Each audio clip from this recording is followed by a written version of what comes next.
pengajian MA untuk mengisi kepada beliau kami.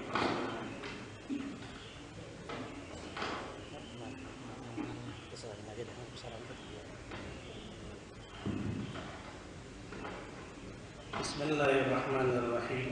Assalamualaikum warahmatullahi wabarakatuh.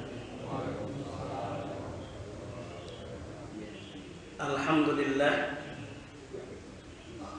Alhamdulillahilladzi amarna bislahi ma'isatina linailis sa'adah wa ridha. Allahumma faqihna fid din, amin. Allahumma faqihna fid din, Allahumma faqihna fid din wa 'allimna ta'wil, walhamdulillahi rabbil alamin. Amma ba'd. Faqad qala Allah ta'ala fi kitabihil aziz wa huwa asdaqul qailin. Bismillahirrahmanirrahim.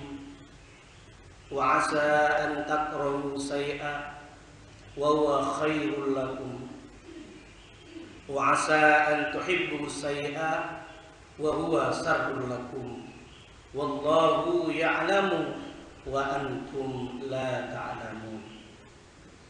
Wa qala an-nabi sallallahu alaihi wasallam, khairun nas anfa'uhum lin-nas, rawahu Bukhari. Sadaqallah wa sadaqa rasulun nabiyul habibul karim, walhamdulillahi rabbil alamin.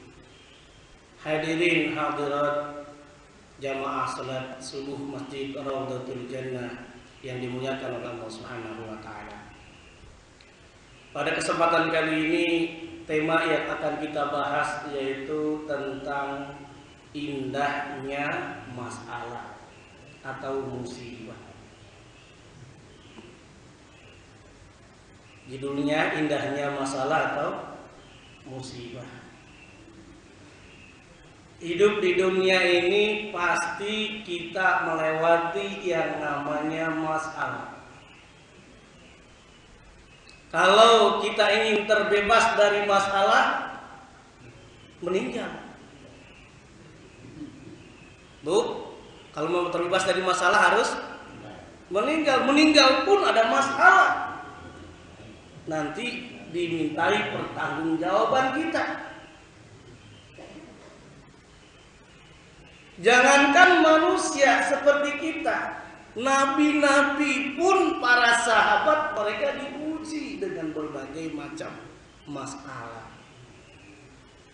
Kira-kira Nabi Muhammad diuji nggak oleh Allah? Masalahnya banyak nggak, Pak? Coba kita lihat.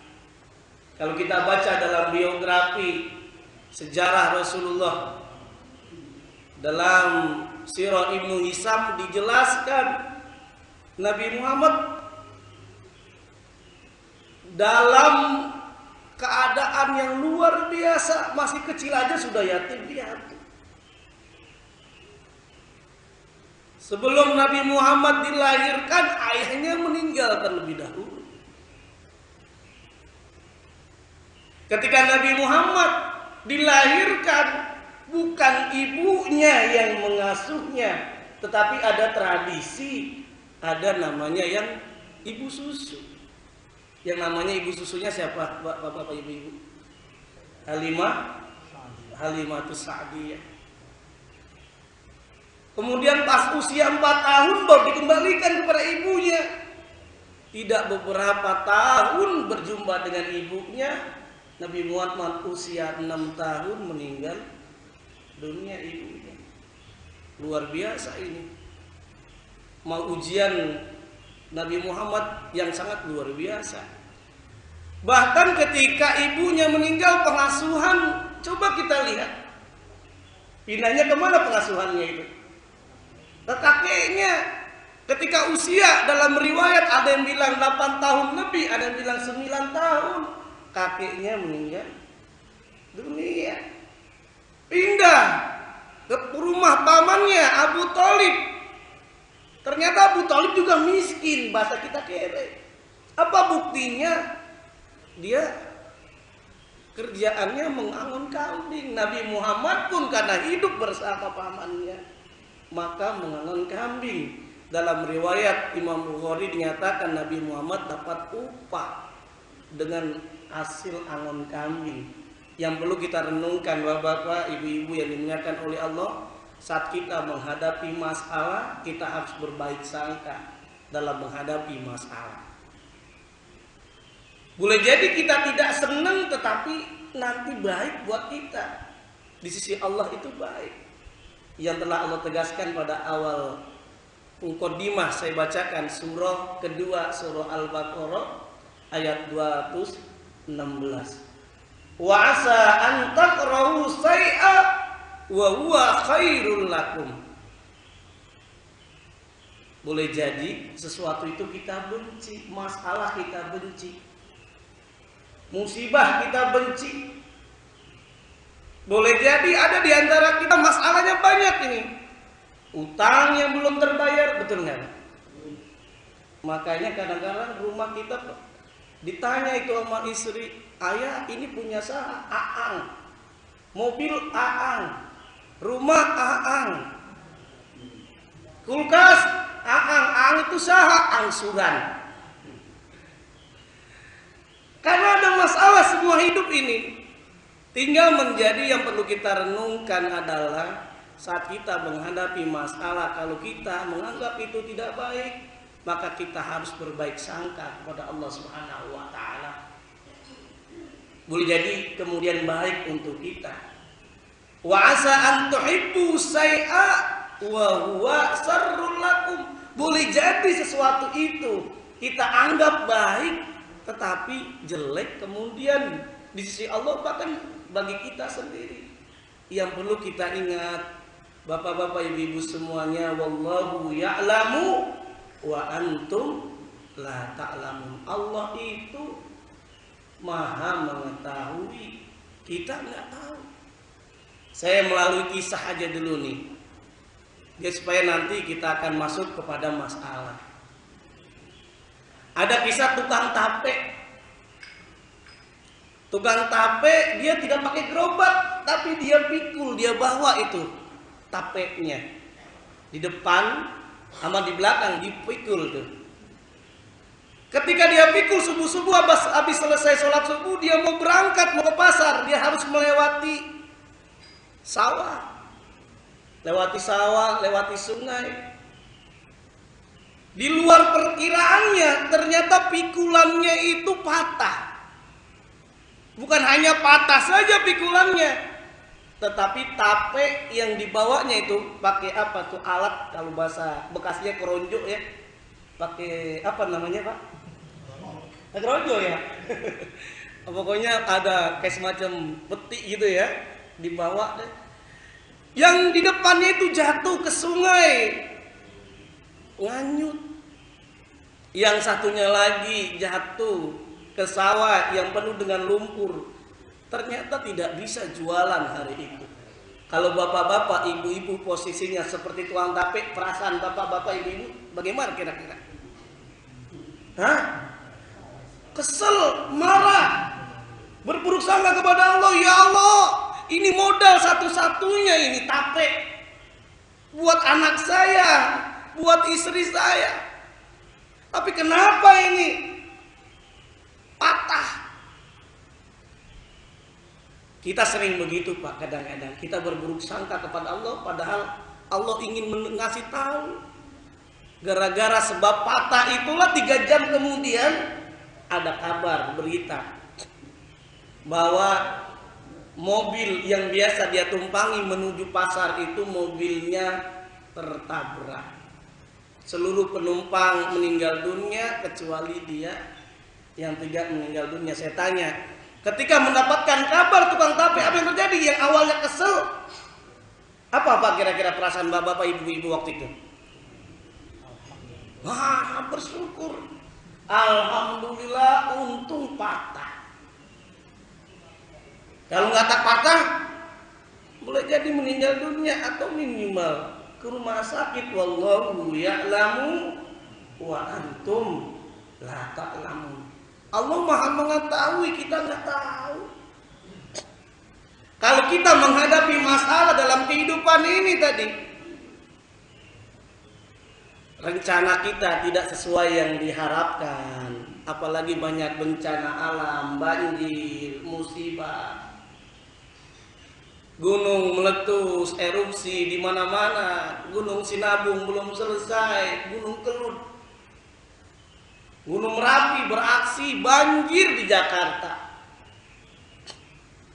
Belum lagi banyak tabrakan, anjlok kereta api Malaysia, kapalnya sudah ketemu belum? Kita diingatkan dengan adanya kejadian hidup di dunia ini cuma sebentar. Ketika gelombang tsunami di Aceh, orang sudah menumpuk-numpuk harta. Bertahun-tahun, berpuluh-puluh tahun dia menumpuk harta.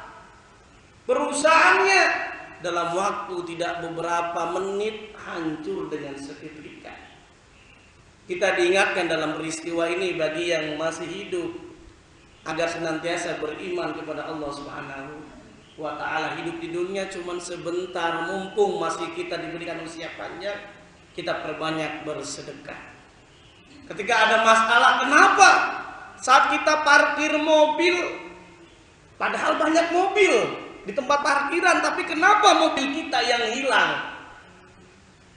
Hendaknya kita jangan menyalahin maling itu, mengerjakan dia begitu gitu kan. Tapi yang bergetar renung, kenapa kok mobil kita yang hilang, yang lain nggak hilang? Yang perlu kita renungkan, apakah kita sudah mengeluarkan hak orang lain dengan berzakat, dengan berinfak? Dengan adanya masalah, orang umumnya lebih cenderung kreatif. Kita dengan adanya masalah, maka akan lebih cenderung kreatif. Bahkan dalam hadis kursi, Allah Subhanahu wa taala telah menegaskan, an Anas bin Malik radhiyallahu an qala sami'tu Rasulullah sallallahu alaihi wasallam yaqulu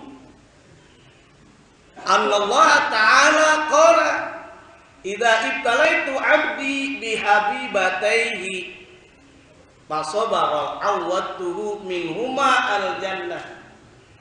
Dalam hadis kursi itu, dalam hadis yang diriwayatkan oleh Imam Bukhari, Rasulullah telah menegaskan bahwa Allah Subhanahu wa taala telah berfirman,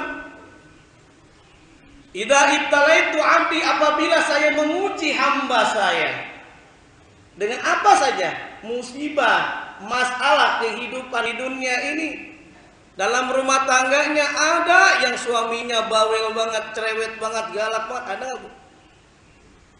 Ada juga sebaliknya, ibunya, istrinya cerewet, susah diatur oleh suaminya, anaknya nggak pernah salaman, nggak pernah terjadi komunikasi dalam keluarganya.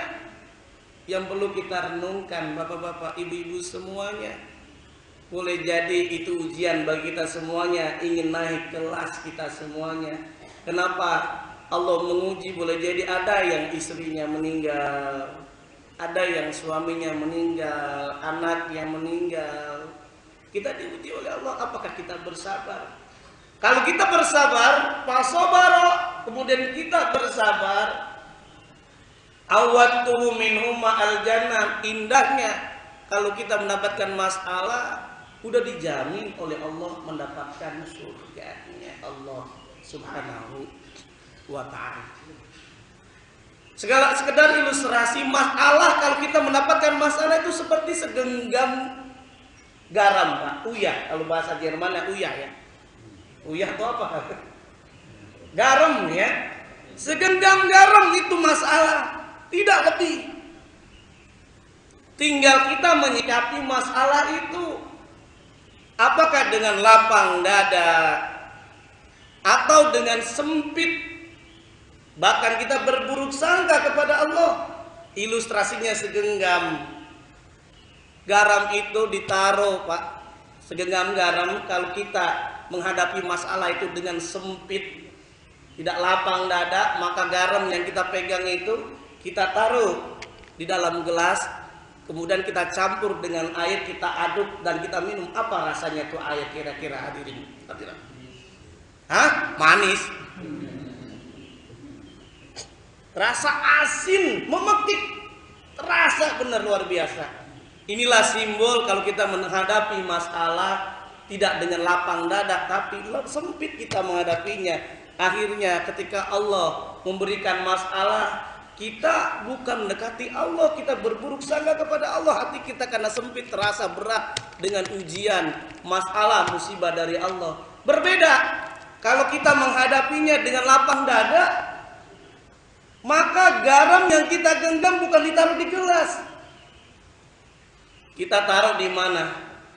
Kita taruh, kita letakkan, kita lempar ke danau. Kemudian air danau kita aduk, kemudian air danau yang jernih itu kita minum. Saya tanya, kira-kira airnya asin atau tidak, Pak? Hah? Sad, asin nggak? Tidak asin. Apa simbolnya? Simbolnya kalau kita menghadapi masalah dengan lapang dada, walaupun berat rasanya, tapi tidak terasa ujian dari Allah Subhanahu wa taala. Masalah ujian dari Allah ibarat pukulan. Kalau bapak-bapak sampai detik ini sayang terhadap istrinya, istrinya sayang terhadap suaminya, istri memukul dengan kasih sayang, saya tanya, bapak marah nggak kira-kira? Tidak marah, justru dibalas dengan cinta, sayang yang sangat luar biasa. Demikian halnya kalau kita mendapatkan pukulan dari yang kita cintai, yaitu Allah Subhanahu wa taala. Kita diberikan ujian, masalah, musibah. Hendaknya seperti sang pecinta itu, suami istri yang sayang terhadap pasangannya. Ketika dipukul oleh Allah dengan ujian, musibah, kita ditegur. Justru bukan kita marah kepada Allah, kita semakin sayang, kita semakin bertakwa, beriman kepada Allah Subhanahu wa ta'ala. Ini yang perlu kita ingat. Hadirin yang dimuliakan oleh Allah Subhanahu wa ta'ala, Allah telah menegaskan kalau ada masalah pasti ada kemudahan, ada solusinya. Dalam surah Al-Insyirah Allah telah tegaskan ayat 6 dan ayat 7 itu diulang-ulang kan? Apa Ustaz? Fa inna ma'al usri yusra. Sungguhnya setelah kesulitan adanya kemudahan. Adanya masalah pasti ada solusinya. Solusinya ada masalah, pasti ada solusinya. Allah berikan kemudahan. Coba kita renungkan, Bapak-bapak, Ibu-ibu semuanya, masalah itu seperti gembok. Kalau tadi saya ilustrasikan garam, ya kan? Ilustrasikan dengan pukulan. Satu lagi ini masalah itu ibarat gembok.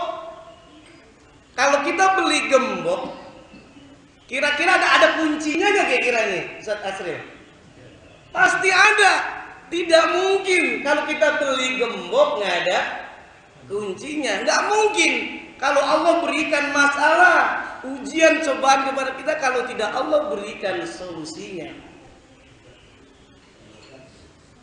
Wa may yattaqillaha yaj'al lahu makhraja wa yarzuqhu min haitsu la yahtasib. Itu dalam surah At-Tolaq ayat 2 sampai ayat 3. Barang siapa solusinya cuma bertakwa, beriman kepada Allah. Wa may yattaqillaha yaj'al lahu makhraja. Allah akan berikan kita jalan keluarnya. Wa yarzuqhu min haitsu la yahtasib, dan Allah akan berikan rezeki kita yang tidak dikira-kirakan. Pada ayat ketiganya Allah telah tegaskan, wa may yatawakkal 'alallah fa huwa hasbuh. Barang siapa yang bertawakal kepada Allah maka Allah akan cukupi. Abu Bakar As-Siddiq, salah seorang sahabat Rasulullah, pernah menghadapi masalah, ingin menghukum terpidana, ingin memvonis. Ketika ingin memvonis, rupanya Khalifah Abu Bakar diludahi sama orang yang terpidana itu. Akhirnya Khalifah Abu Bakar itu nggak jadi, Pak, memutuskan hukum perkara. Dia bilang, mohon maaf, saya tidak bisa memutuskan karena saya sedang marah. Sidang ditunda. Apa maksudnya? Ketika ada masalah, kalau kita marah, janganlah mengambil keputusan. Karena kalau marah mengambil keputusan, berapa banyak yang keputusannya itu salah, karena dengan bukan tulus tetapi dengan emosi. Bapak-bapak, hadirin hadirat yang dimuliakan oleh Allah Subhanahu wa taala, oleh karenanya mumpung Allah berikan musibah, tak lain dalam hadis yang diriwayatkan oleh Imam Bukhari, kenapa manusia diuji oleh Allah dengan berbagai macam cobaan, dengan kesedihan, berbagai macam yang lain-lainnya, kecuali Allah hapuskan dosa-dosa kita. Itu indahnya adanya masalah. Illa kafarallahu khotoyahu, kecuali dosa-dosa orang Islam yang mendapatkan masalah Allah hapuskan. Barangkali ini sekedar pengantar untuk diskusi kita tentang indahnya masalah kalau kita sikapi dengan lapang dada ketika mendapatkan masalah. Justru bukan kita berburuk sangka kepada Allah, justru kita akan semakin kreatif yang Allah tegaskan dalam surah Al-Mulk ayat 2. Kenapa Allah berikan musibah? Liyabluwakum ayyukum ahsanu amala, agar kita semakin kreatif. Sebelum ditutup untuk nanti kita diskusi, renungkan satu lagi kasusnya. Kita bisa belajar dengan Jepang. Jepang tahun 45 mendapatkan masalah nggak kira-kira hadirin hadirat? Dibombardir, hancur negara Hiroshima dan Nagasaki. Tapi dia akhirnya membuat etos kerja yang luar biasa, disiplin dalam berbagai kegiatan masyarakatnya, sampai sekarang bisa menguasai teknologi. Jakarta banyak masalah nggak kira-kira Pak? Justru dengan banyak masalah timbul kreativitas, ide-idenya. Apa diantara masalahnya? Banjir. Justru semakin kreatif, dibikinlah BKT, gorong-gorong dan lain sebagainya. Macet, semakin kreatif kita dengan adanya masalah, bikin busway, 3-in-1, MRT dan lain sebagainya. Wallahu a'lam, nanti akan kita lanjutkan dalam diskusi. Assalamualaikum warahmatullahi wabarakatuh. Assalamualaikum warahmatullahi wabarakatuh. Bapak Ibu hadirin hadirat yang dimuliakan Allah Subhanahu wa taala. Demikianlah paparan yang telah disampaikan oleh Bapak Ustaz Muhammad Zain Eman, di mana tema kita pada kesempatan hari ini yaitu indahnya masalah, indahnya musibah. Luar biasa, masalah bisa menjadi indah, musibah bisa terasa indah. Bagaimana kita menyikapi masalah tersebut sehingga terasa indah. Baik Bapak Ibu sekalian yang dimuliakan Allah Subhanahu wa taala, saya yakin setiap kita pasti punya pertanyaan, karena mungkin setiap orang pasti punya permasalahan. Dan dalam kesempatan yang berbahagia ini, jika ada yang ingin bertanya, menyampaikan pendapat atau pernyataan, dipersilakan. Ya, kepada Bapak Haji Wiryono dipersilakan. Itu kapan? Ada.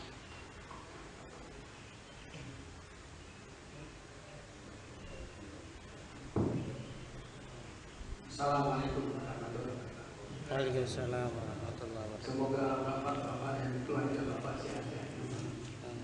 Juga bapak-bapak dan ibu sekalian. Apa yang bapak sampaikan sangat menarik sekali. Sangat menarik sekali. Terutama mengenai masalah tadi. Masalah itu bisa terjadi pada waktu orang itu dewasa, kemudian mulai tua dan sakit. Dan dewasa misalnya sekolahnya agak maju, dewasa misalnya dia tidak dapat pekerjaan, ya. Kalau tidak tua dia tidak bisa jalan, tidak ada uang untuk rumah sakit, ya. Jadi orang itu, manusia itu mempunyai masalah pada waktu-waktu mereka itu berumur, dewasa, tua dan sangat tua. Untuk itu kita harus mendekatkan pada Tuhan. Bagaimana? Kemudian kita masuk pada akar masalah. Pertama, bagaimana agar tidak ada masalah? Tadi ada masalah, tadi ada dewasa, muda, tua, ada masalah. Sekarang bagaimana agar tidak ada masalah? Hendaklah sesuai dengan surat Ar-Ra'd 28 Pak Ustaz. Ya. Kita selalu ingat pada Allah, Ustaz. Selalu ingat pada Allah. Pada waktu kita berjalan, pada waktu kita tidur, pada waktu kita segala sesuatu ingat pada Allah. Dengan ingat pada Allah kita akan tentram hati kita. Jadi orang bilang, kok kamu tentram hatinya? Ya tentram. Tentram karena ingat pada Allah. Tentram bukan karena punya mobil tinggal. Tentram karena bukan rumahnya banyak. Tentram karena ingat pada Allah. Arah benar. Sesudah kita ingat pada Allah, kita minta perlindungan. Tidak kita ingat pada Allah, kita minta perlindungan. Apa-apa yang kita punyai dan sebagainya minta perlindungan. Yaitu An-An'am ya, 162. Supaya hidupku, sholatku, matiku dan sebagainya adalah Allah yang ngatur.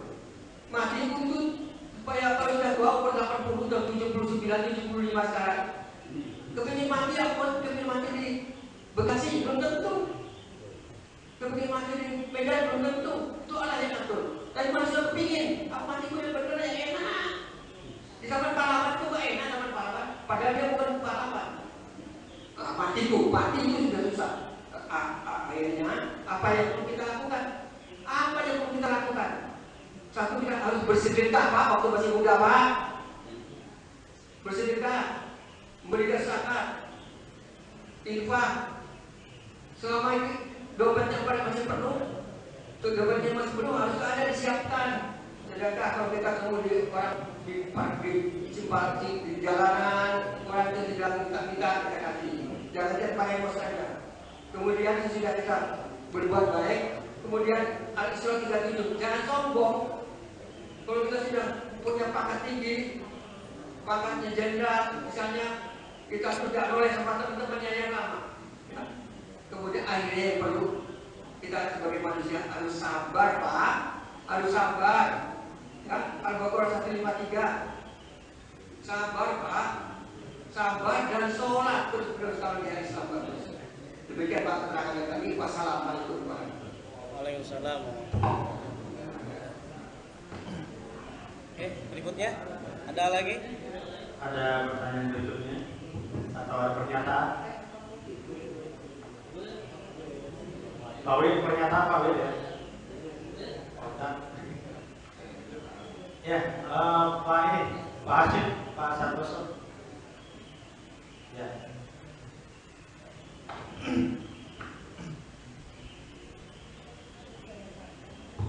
Assalamualaikum warahmatullahi wabarakatuh.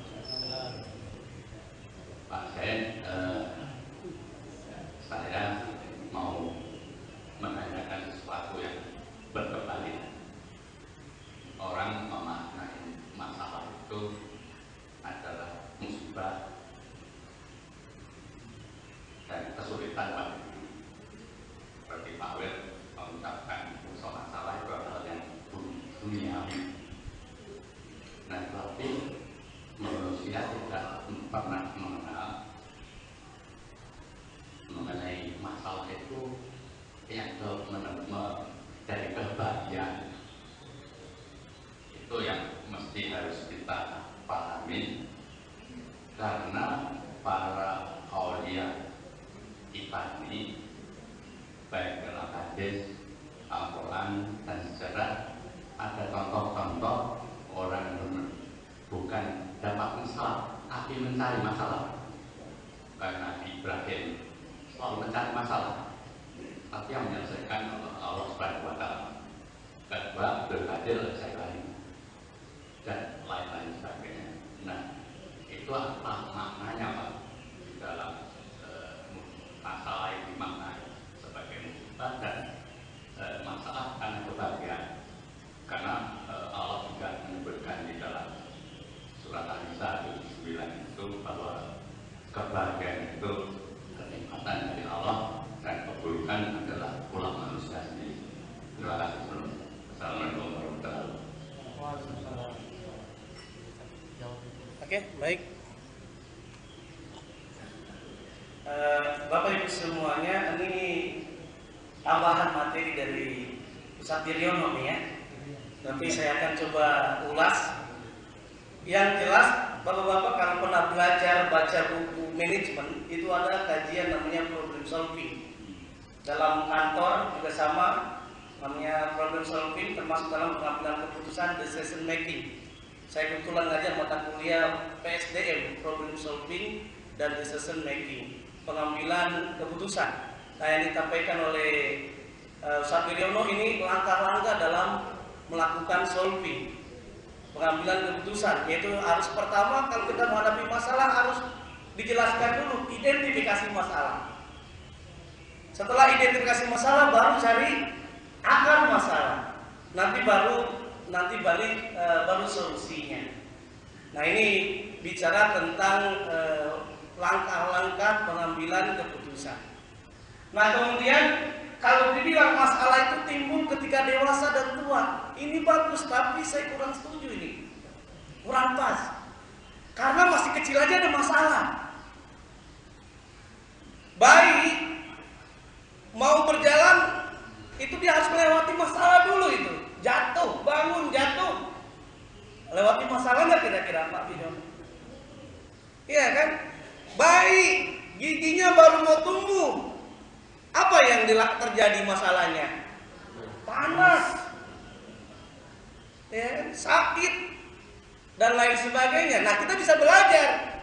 Kita sebetulnya saat menghadapi masalah bisa belajar dengan baik. Bayi saja, dia mau belajar berdiri, mau belajar berjalan, dia berulang-ulang kali. Bahkan beratus-ratus kali dia belajar, kemudian bisa lancar seperti bapak-bapak. Sekarang bisa jalan, bisa lari. Itu tidak ada mental yang gagal, tidak ada mental tidak semangat.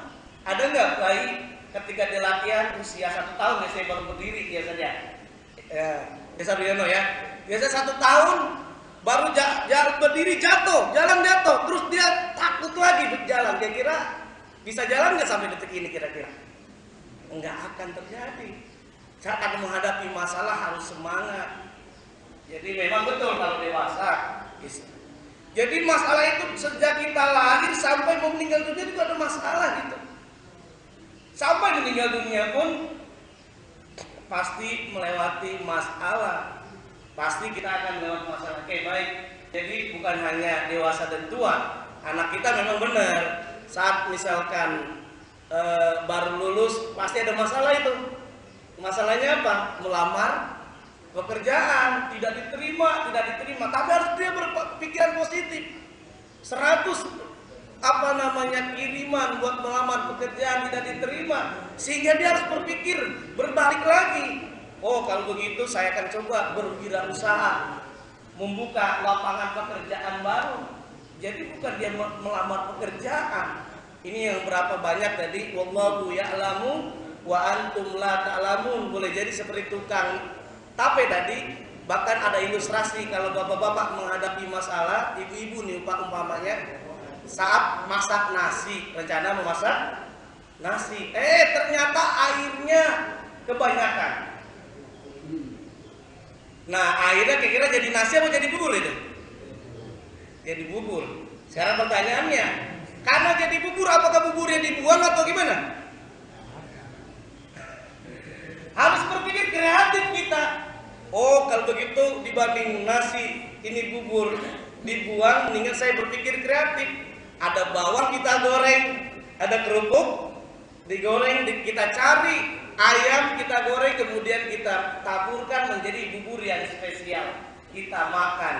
Itu ya kalau kita menghadapi masalah. Jangan kita berburuk sangka, tetapi kita berbaik sangka. Oh, ternyata boleh jadi ada maksud yang lain. Bahkan Abu Bakar As-Siddiq ketika ikut dengan Nabi hijrah dari Mekah ke Madinah, itu kan takut dikejar oleh kafir Quraisy, pasti nggak akan terbunuh. Allah tegaskan di dalam surah 9, surah At-Taubah ayat 40, la takhaf wa la tahzan innallaha ma'ana. Jangan takut, jangan bersedih, sesungguhnya Allah bersama kita. Nah, pelajaran buat kita semuanya saat kita menghadapi masalah, yakin Allah tidak akan memberikan masalah kalau kita tidak mampu untuk melaksanakannya. Bukankah Allah telah tegaskan dalam surah Al-Baqarah ayat 287, la yukallifullahu nafsan illa usaha, pasti karena kita dianggap mampu oleh Allah, kita diuji dengan berbagai macam ujian. Nabi Ayub diuji luar biasa. Awalnya kaya raya, dibakar itu kekayaannya sama setan. Tetap beriman kepada Allah. Bukan hanya itu aja, diuji oleh Allah sampai penyakitan, sampai seluruh jasadnya itu penuh dengan belatung. Ketika penuh dengan belatung, dikucilkan oleh masyarakat, sampai dia ketika suatu ketika mau sholat, belatungnya jatuh, diambil lagi ke tempatnya. Ya Allah, tidak apa-apa, seluruh badan saya ini dibelatungi, asal hati saya yang jangan dibelatungi. Dan ini dikabulkan karena sabar. Betul tadi yang kata Ustaz Fidi itu tadi, harus kita sabar solusinya ini. Karena dalam Al-Quran dinyatakan surah 47, surah Muhammad ayat 31, kenapa Allah menguji kita? Tak lain biar supaya kita bersabar. Walanabluwannakum hatta na'lamal mujahidina minkum wasabirin. Kenapa Allah menguji kita semuanya? Agar Allah ingin tahu kita apakah betul-betul bersungguh, wasabirin, dan bersabar. Solusinya memang benar. Sabar itu identik dengan sholat. Wasta'inu bisabri washolat, latihan yang ada. Oh, dia rajin sholat, dia haji, tapi tidak sabar. Dia hajinya udah sampai 2 kali kayak Bang apa itu? Haji Muhyiddin. Tapi dia nggak sabar, bahkan dia korupsi. Yang perlu diingat, apakah sholatnya sudah benar? Karena janji Allah itu pasti. Inna sholata tanha anil fahsai wal munkar. Nanti bisa kita bandingkan dengan surah Al-Mu'minun. Syaratnya banyak agar sholatnya bisa mencegah perbuatan keji dan munkar, yaitu kita apakah sholat kita sudah khusyuk. Qad aflahal mu'minun alladzina hum fi sholatihim khashi'un ila akhiri. Yang kata kuncinya boleh jadi karena sholat kita belum khusyuk, kita belum yakin kepada Allah saat kita beribadah. Bukan hanya ibadah saja, karena kalau kita yakin sholatnya khusyuk, kita akan enggan mengambil hak orang lain dengan korupsi. Saat kita menjadi pejabat, maka apa yang terjadi? Kita akan berbaik, melakukan perbuatan yang terbaik untuk masyarakat dan lain sebagainya. Nah, resepnya tadi memang benar dalam surah Ar-Ra'd, resepnya tenang. Saat menghadapi masalah, karena di Indonesia ini banyak kereta yang anjlok, saya kasih contoh saja. Orang yang beriman kepada Allah itu ibarat kalau kita naik kereta, ibarat orang yang duduk.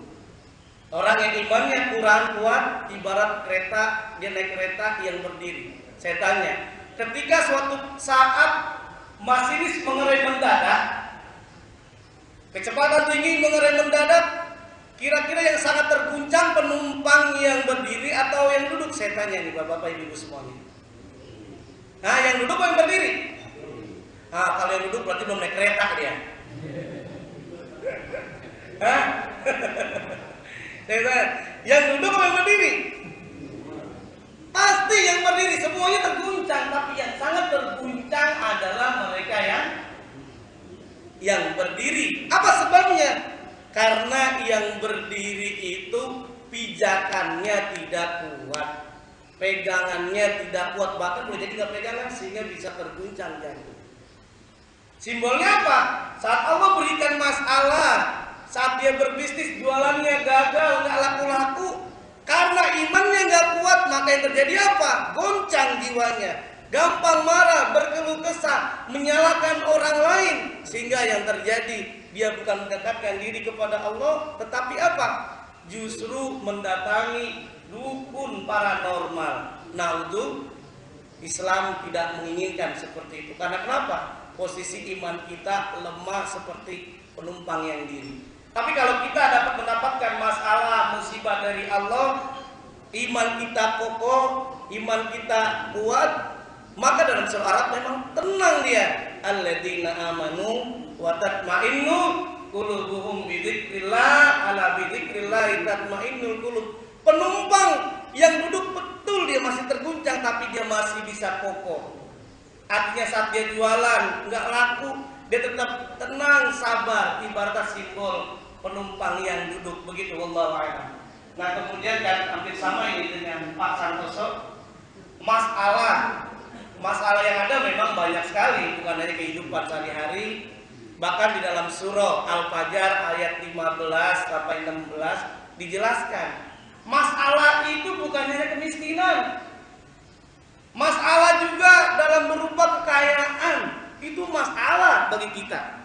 Saat kita tidak bersyukur kepada Allah, saat kita tidak memanfaatkan harta dengan sebaik-baiknya. Famal insanu idza mabtalahu apa? Gimana bunyinya, Ustaz? Famal insanu idza mabtalahu rabbuhu fakramahu wa na'ama fayaqulu rabbi akraman. Wa amma idza mabtalahu faqadara alaihi rizqahu fayaqulu rabbi ahanan. Ini simbol manusia kalau dia diberikan ujian oleh Allah berupa kesuksesan, hartanya banyak, mobilnya banyak, istrinya banyak. Itu orang kadang-kadang kan, kalau udah kaya kan kadang-kadang banyak gitu. Bukan hanya rumahnya bertingkat tapi istrinya Nah, ini coba kita lihat dalam ayat Al-Quran dijelaskan bukan hanya kemuliaan, bukan sukses saja diuji oleh Allah, tapi boleh jadi dengan kehinaan, kemiskinan dan lain sebagainya. Tapi diingatkan oleh Allah, umumnya manusia saat dia mendapatkan kemuliaan dia menyatakan, "Fayaqulu rabbi akraman." Tuhan telah memuliakan saya, Allah telah memuliakan saya. Karena kenapa? Doa saya diterima oleh Allah Subhanahu wa ta'ala, makanya dia sombong. Tapi berbeda saat dia tidak diterima doanya, rezekinya sempit, Senin Kemis gitu. Maka dia menyatakan, "Fayaqulu rabbi," Tuhan telah menghina, akhirnya tidak bersyukur kepada Allah. Kita bisa contoh, kalau tadi Nabi Ibrahim ini diuji juga oleh Allah, masalah di Nabi Ibrahim. Masalahnya coba kita list.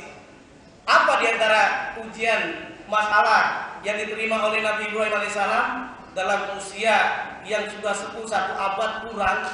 Dalam riwayat 84 tahun, ada yang katakan 87 tahun belum punya anak. Masalah nggak kira-kira, Pak? Masalah, tapi Nabi Ibrahim tetap dia bersabar, berdoa kepada Allah, "Rabbi habli minas sholihin," ya Allah, berikanlah saya keturunan yang baik. Kemudian ketika menikah dengan Siti Hajar, lahirlah anak yang namanya Nabi Ismail alaihissalam. Ketika lahir itu ada masalah lagi nih. Allah memberikan wahyu melalui mimpi kan? Yang ini yang dibahas kalau mau Idul Adha. Jadi kita perlu tidak bahas, tapi yang kata kuncinya bagaimana Nabi Ibrahim menyikapi masalah yang Allah berikan ujian beraneka ragam. Nah kemudian kita bisa belajar dengan Nabi Sulaiman alaihissalam. Ternyata Nabi Sulaiman alaihissalam saat mendapatkan kekayaan, Nabi Sulaiman bersyukur. Itu adalah masalah yang Allah tegaskan dalam surah An-Nahl ayat 40. Nabi Sulaiman menyatakan saat beliau mendapatkan harta, jabatan, kenikmatan dunia, Nabi Sulaiman menyatakan, "Hadza min fadli Rabbi." Ini semuanya kenikmatan yang kita dapatkan itu karunia Allah Subhanahu wa ta'ala. Nih, ada kata-kata kunci yang sering dalam Al-Quran itu kalau kita bicara musibah, ada kata-kata musibah, liyabluwani gitu ya. Liyabluwani, Allah ingin menguji saya, ashkuru am akfur. Apakah saya bersyukur atau tidak, atau mengkufuri atas nikmat Allah. Wa man syakara fa innama yashkuru li nafsi, barang siapa bersyukur, kata Nabi Sulaiman yang Allah abadikan dalam Al-Quran, bukan untuk orang lain, tapi buat siapa, Pak? Buat diri sendiri. Kalau kufur juga buat diri kita sendiri. Fa inna rabbi ghaniyyun karim. Ini kata kuncinya semuanya kita harus menghadapi. Silakan kalau ada komentar dari Pak Santoso.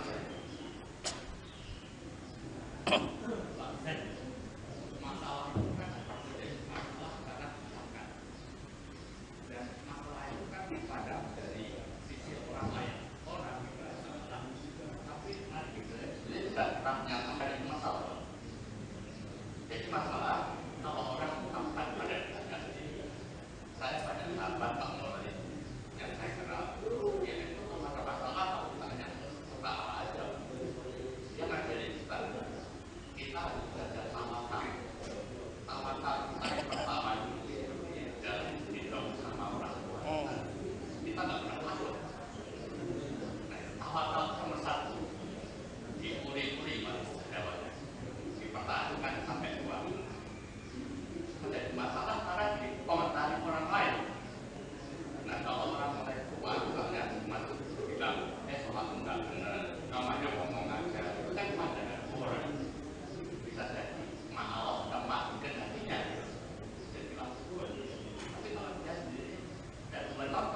Baik, Pak Santoso ya. Ini Ustaz udah jam 6 kurang 10 nih, jam 5. Oke, baik. Jadi kita mau tergantung Ustaznya ya. Kita teruskan, ayo, kalau diberhentikan nanti ada episode berikutnya berarti ya. Baik, Bapak-bapak, Ibu semuanya, masalah itu menurut Pak Santoso adalah kalian ucapkan. Ini betul, tapi yang kata kuncinya sebetulnya masalah baik diucapkan maupun tidak diucapkan itu adalah masalah. Kalau dalam buku teori pengambilan keputusan dan buku sistem informasi manajemen, masalah adalah antara harapan dengan kenyataan itu berbeda, itu yang namanya adalah masalah. Seperti Nabi Ibrahim, idealnya kalau dalam nikah punya anak, tapi ternyata usianya berapa tahun, 87 tahun, gak punya anak. Masalah gak kira-kira? Begitu kira-kira ya. Ini yang dikategorikan adalah masalah. Anak kita idealnya adalah dia anak yang soleh, tapi kenapa dia tawuran? Ini masalah gak? Berarti tidak sesuai dengan harapan, berarti kenakalan remaja. Itu juga untuk mengucapkan bagaimana solusinya. Kita cek juga apa penyebaban anak kita nakal, Pak. Kira-kira apa sebabnya ini, Pak? Banyak, bapaknya nakal katanya. Jadi banyak sebabnya. Ya, nanti dulu ya. Iya, baik.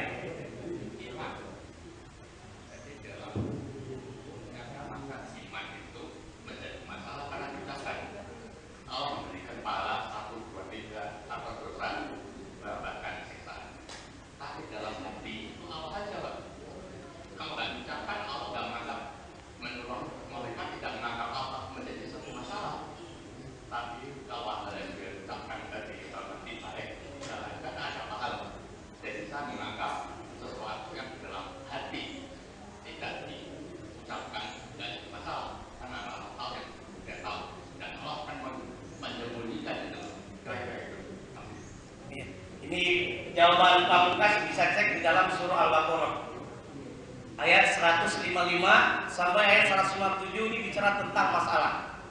Masalah itu dalam bahasa Arab adalah musibah, bahkan masalah itu bahasa Arab juga, yang berasal dari soal, ada pertanyaan, antara harapan dan kenyataan itu berbeda. Nah, jelasnya di dalam surah Al-Baqarah ayat 155 ayat 157, ternyata manusia itu diuji oleh Allah dengan musibah masalah. Jadi tidak harus diucapkan atau tidak. Apa ujian Allah? Ada 5 ujiannya. Nanti bisa dicek. Wala nabluwannakum bisyai'in minal khauf. Jadi manusia itu ada ujiannya itu. Masalah takut. Takut apa? Takut mati. Takut apa? Bencana alam. Takut apa? Kena erupsi. Takut apa? Ketabrakan. Takut apa?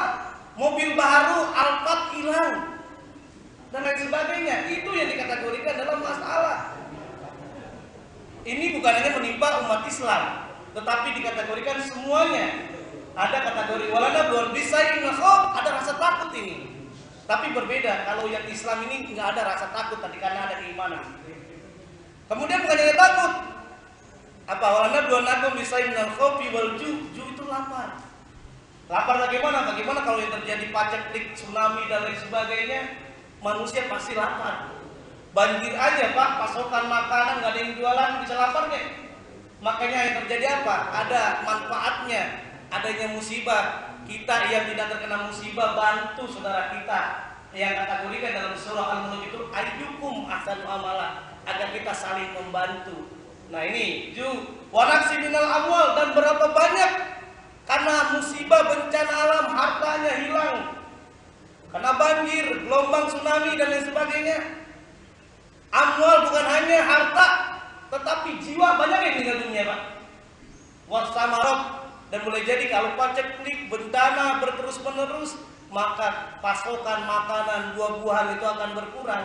Tapi Allah tegaskan ini pamungkas dalam kita menghadapi masalah. Wabasyiris sabirin, ini yang dikategorikan tadi oleh Ustaz Wiryono ya. Jadi sabar dan berikanlah kabar yang baik kepada orang siapa? Orang yang sabar. Alladzina idza asobathum musibah, apabila mereka kena musibah, kena masalah dan lain sebagainya. Kalau anak sekarang tuh apa? Masalah bagi lu gitu ya. Nah, musola jadi ngerti ya. Nah, apabila mereka kena musibah, mereka akan menyatakan inna lillahi wa inna ilaihi rajiun. Kita ini milik Allah, harta yang kita punya titipan, istri titipan, anak titipan. Kamu Pak Santoso, mohon maaf mau lebaran karena mau pulang kampung. Kampungnya di mana Pak Santoso? Surabaya, kan capek tuh naik mobil, akhirnya naik kereta lah berangkat semuanya, kemudian dititipkan tetangga Pak Santoso, kasih Pak, ini mohon maaf saya titip mobil ini kuncinya, silakan dipakai. Nah, simbolnya apa? Ketika Pak Santoso menitipkan itu mobil, tetangga Pak Santoso jangan sombong. Karena kenapa? Mobil itu bukan punyanya. Nah, ingat, ketika Pak Santoso sudah balik lagi ke daerah Saman, Bukitpil sini, kemudian mobilnya diambil nggak? Digatisin. Nah, mobilnya diambil. Ingat pesannya, ketika mobil diambil, tetangganya jangan marah-marah. Apa sebabnya? Bukan punyanya, miliknya. Itu cuma titipan. Sama dengan harta yang kita miliki, pangkat yang kita miliki, jabatan yang kita miliki, dan lain sebagainya. Kalau diambil oleh Sang Maha Pencipta, Sang Maha Pemilik, hendaknya kita jangan marah-marah dan emosi. Wallahu a'lam. Karena sudah jam 6, sudah cukup gitu ya. Semoga ada manfaat buat kita semuanya. Kata kuncinya sekali lagi, indahnya masalah kalau kita menyikapi dengan kepala yang dingin, hati yang lapang, dengan ridho, ikhlas kepada Allah Subhanahu wa taala, insyaallah kita akan menyatakan selamat datang masalah, selamat datang kebahagiaan buat kita semuanya. Semoga ada manfaatnya bagi kita semuanya. Kita tutup dengan doa penutup majelis. Subhanakallahumma wa bihamdika asyhadu an la ilaha illa anta astaghfiruka wa atubu ilaik. Wassalamualaikum warahmatullahi wabarakatuh.